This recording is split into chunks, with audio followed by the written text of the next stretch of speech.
Hey y'all, Andrew Reed, Mossy Creek Mushrooms. You would not believe the time I've had today trying to find a place that isn't burning hot or really overcome with noise just so I can sit here and do this video. So I wanted to do it outside where you guys can see the pile of blocks we've got going on, or outside with, you know, a whole bunch of blocks behind me for the shelves, or cover our shelves from the grow room with all the substrate behind. But alas, I'll do it right here, right next to all this good substrate we've got as a stand-in for our video today, which is mushroom farms as soil generators. I've actually put this one in the voting list. Like every month we've done a vote on Patreon, and this one finally won, and this is the one I've been excited about. First of all, we're going to put this in a multi-part series because my initial thought was to just do it as a single video, a standalone, but I have gotten way deep down a rabbit hole. Oh my god, the noise. But we've gotten way down a rabbit hole on this topic, and it is really a fascinating topic that can go a really long way. So we're going to break this up into multiple parts. And today we're just going to go over some quick basics. And then as I get my employees in that I'm hiring and trained, I'll be able to do more videos per month. But that means that I'll actually be able to sit down and do a lot more of this video alongside the voted for video for each month. Now, real quick before we get into it, let's just go into this video's sponsor. Be right back.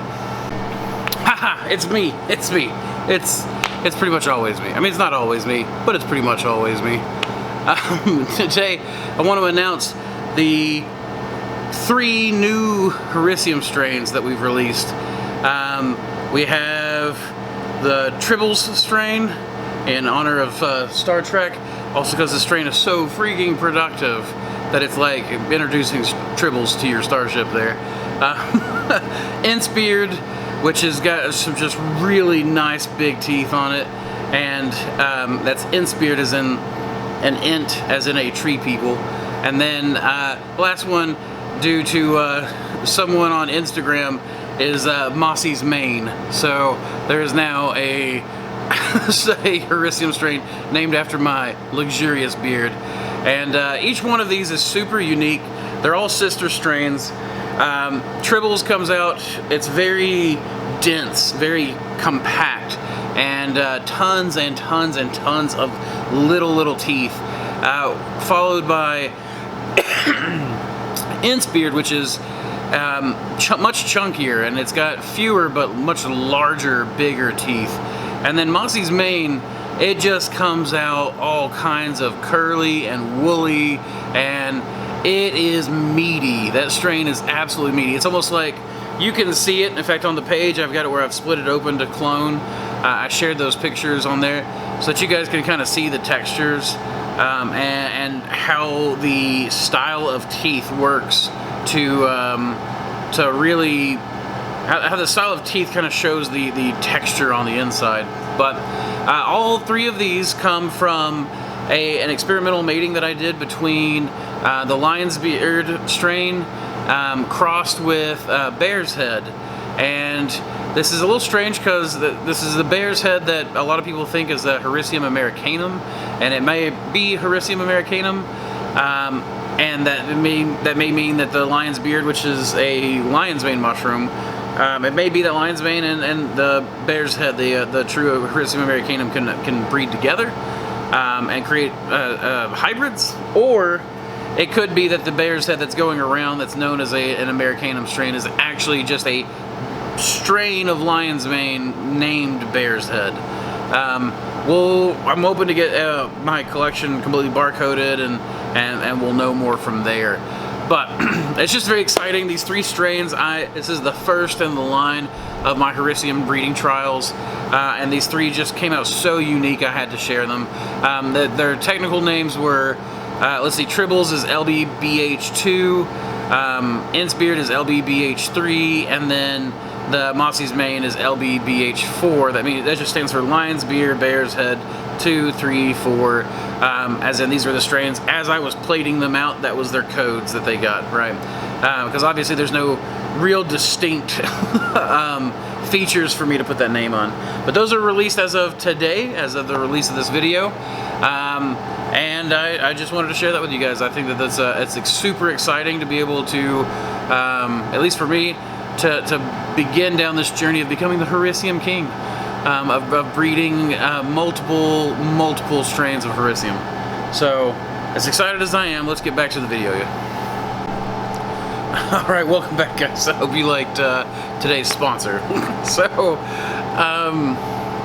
as we're sitting here talking about mushroom farms as soil generators, you may wonder, why I'm surrounded by all this substrate, sawdust and oat hulls and cocoa core and even oat mids and rolled oats and plugs, and I've got it all around me. Some of it you can't see. It's even around you right now, though you may not see it or feel it. But this is my stand-in for the spent substrate that I wanted to show, and I have plenty of B-roll for that to show you guys. But I am ever more convinced that the real value that comes out of our mushroom farms is not necessarily the mushrooms, but rather the fertility that we produce as a byproduct, as a waste product. I have farmers, gardeners, etc. clamoring for the fertility that we have on offer here, and the good news is that it's mostly sustainable. There's more oats being produced, more trees being cut, more trees being grown in America than ever before. Somebody told me that we were the Saudi Arabia of trees. North America is, and part of that's good forestry practices. We have all of this biomass that comes to us, and then we produce a valuable crop. Our day-to-day cash crop, or as a hobbyist at home, you guys are producing a valuable crop for your family. It's incredibly mineral rich and vitamin rich, amino acid rich. It's low fat and low sugar, and it doesn't just, you guys know the benefits of mushrooms. That's why you're here. The whole point is that that's such a wonderful crop on its own. But then when you get to take that waste product and you're like, oh, I'm done growing mushrooms now, I'm gonna throw this around my rose bushes. And I'm sure you guys have noticed, anyone who's thrown this stuff in their yard or their gardens have noticed that you see a benefit. Before we moved out of our old house where the mushroom op was, we were putting a lot of that stuff. In fact, I can show you a little bit of footage for just ringing some trees and stuff with piles and piles of blocks, and allowing that stuff to rot down created a black line. You go into that old yard and you can dig in, and within the first inch or so has got a nice thick black streak through it before it just becomes red clay. And even better in some spots in that yard where I tilled blocks into it and used a broad fork to aerate and fill those holes with mushroom substrate.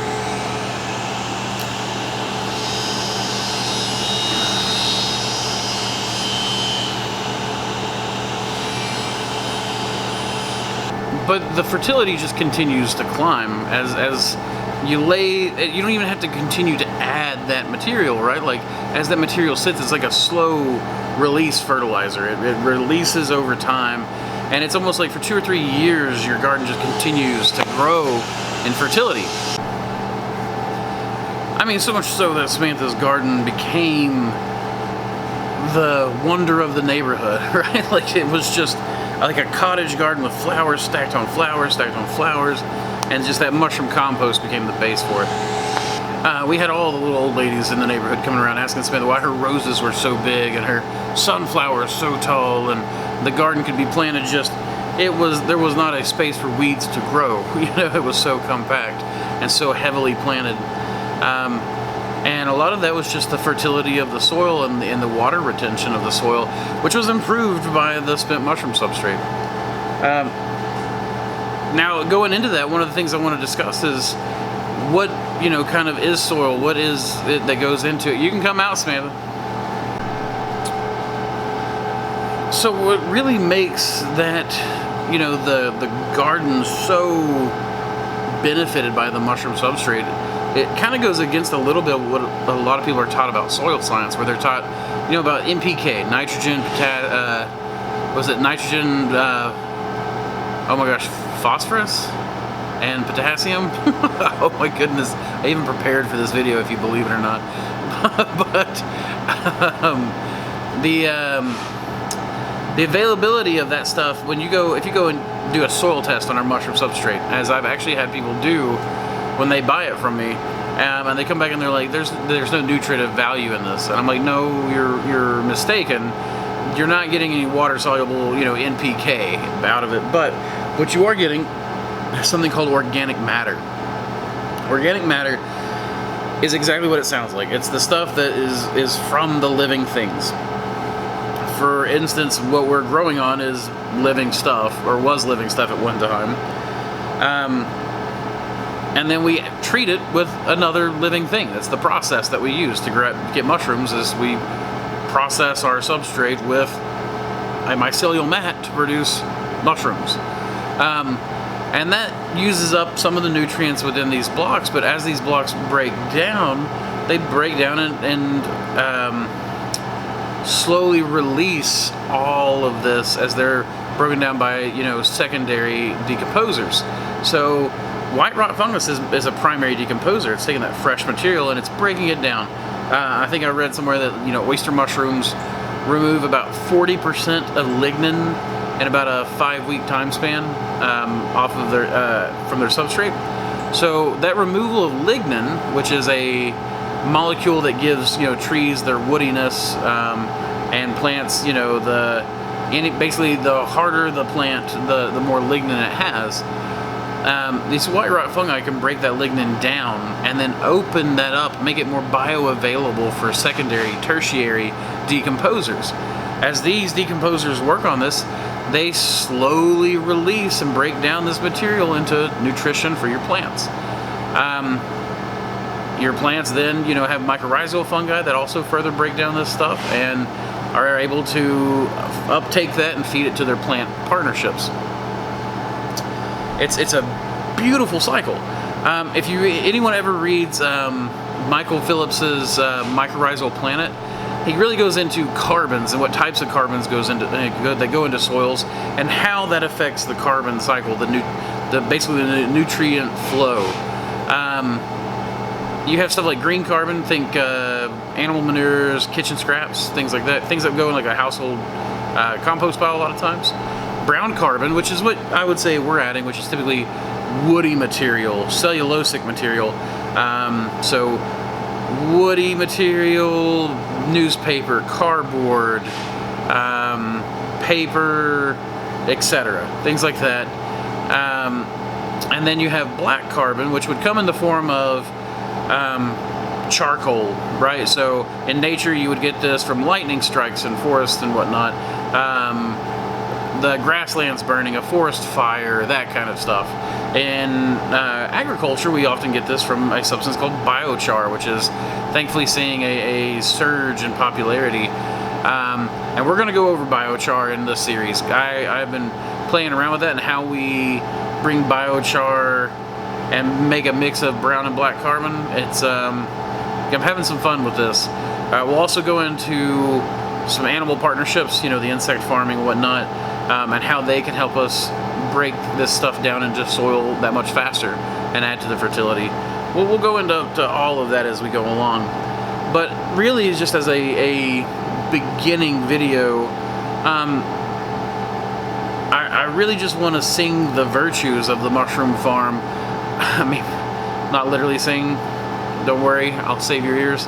But we produce prodigious amounts of biomass, and when added appropriately to places, it can have a huge effect on the nutrition cycle in your soil. Your soil cycling can really benefit and create a feedback loop that then builds itself. If we look at this as it can help, if we're able to create amendments for people and sell them, and that's a secondary source of income for us. And I will be going into how I'm going to be building some composters to take care of massive amounts of this stuff quickly in my parking lot. So we'll have those videos coming out as well.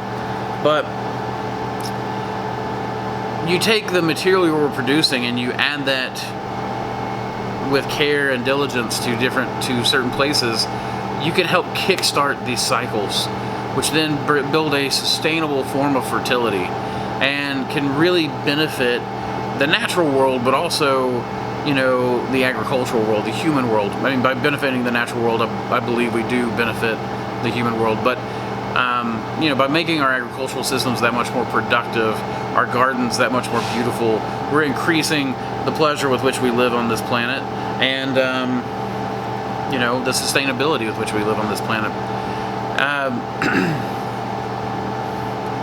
I've been using a lot of this stuff, as you've seen in previous videos, going into raised beds and then just letting it rot down naturally. I haven't been doing a lot of processing. I've played with processing on a small scale using red wrigglers and mealworms and black soldier flies and other places.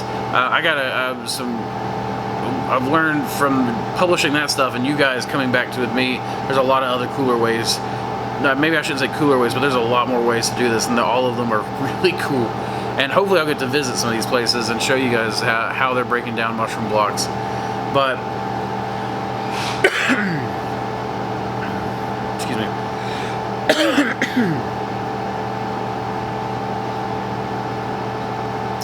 But what we've been really doing right now is just dumping the blocks out of the way.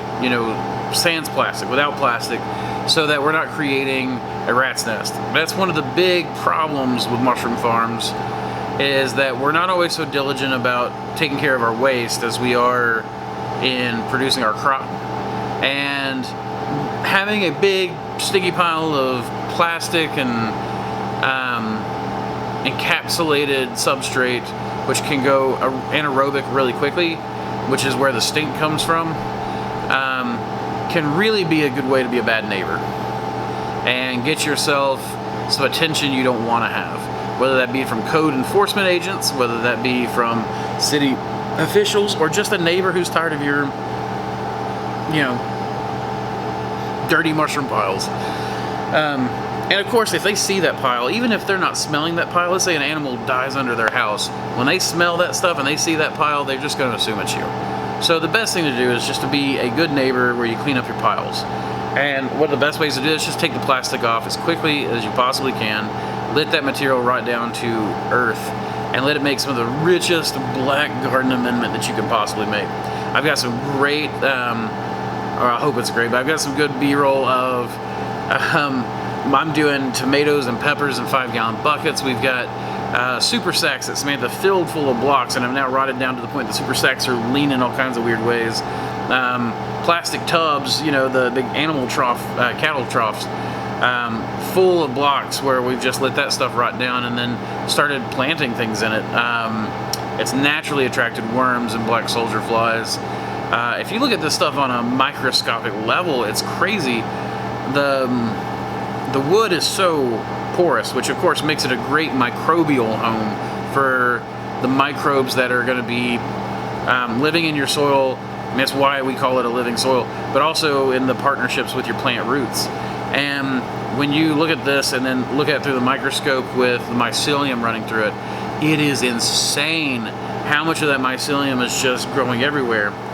And in that same book, Mycorrhizal Planet, he talks about the glomalin effect, glomalin effect, which is basically leftover mushroom hyphae that are, kind of dying off. It kind of adds to the stickiness, the glue that holds all that soil together. And then, of course, it continues to rot slowly,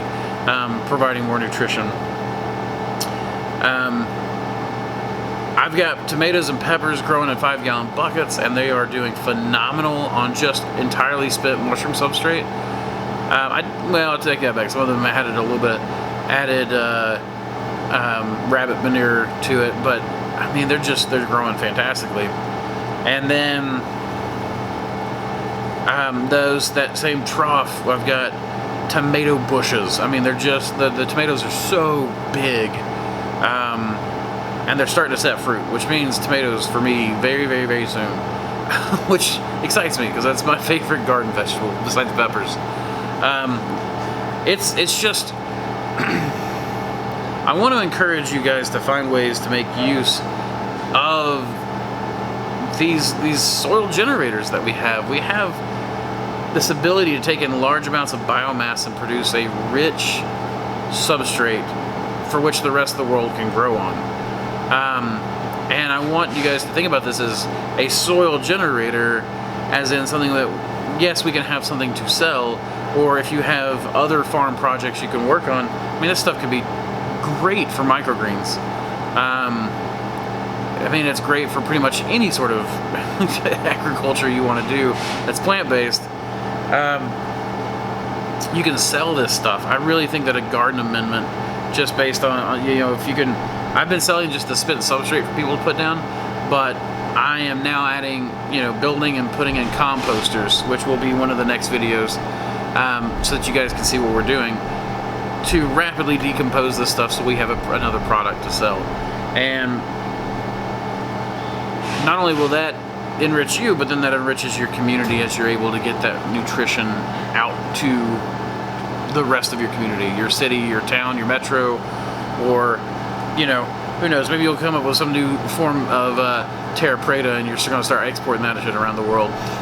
But anyways, guys, I wanted to make this video short and simple so that we can go ahead on the next one. We can start working on the biochar episode and the animal friends episode, and just get the juices flowing, you know, the thoughts going for you guys to ready yourselves to be making not just mushroom farmers, but fertility farmers. You know, when I first got into mushrooms, I really had this image of myself as like the fungal druid, right? Where I wanted everywhere I walked through the woods to just burst into life, like you see in the fantasy movie where the green wizard, you know, he's walking about, everything just springs to life. And I want that to be us. I think that as mushroom farmers, we can actually make that a reality. So maybe not in the literal sense, but at least in the figurative sense. So start thinking about it. Let's start gardening with this stuff a lot more.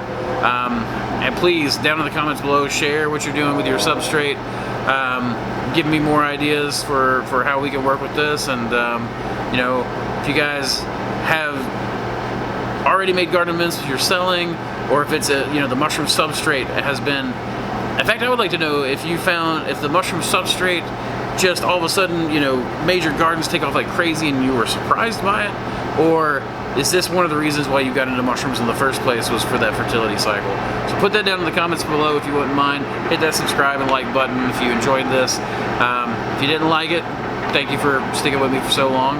And as always, y'all, keep spawning culture.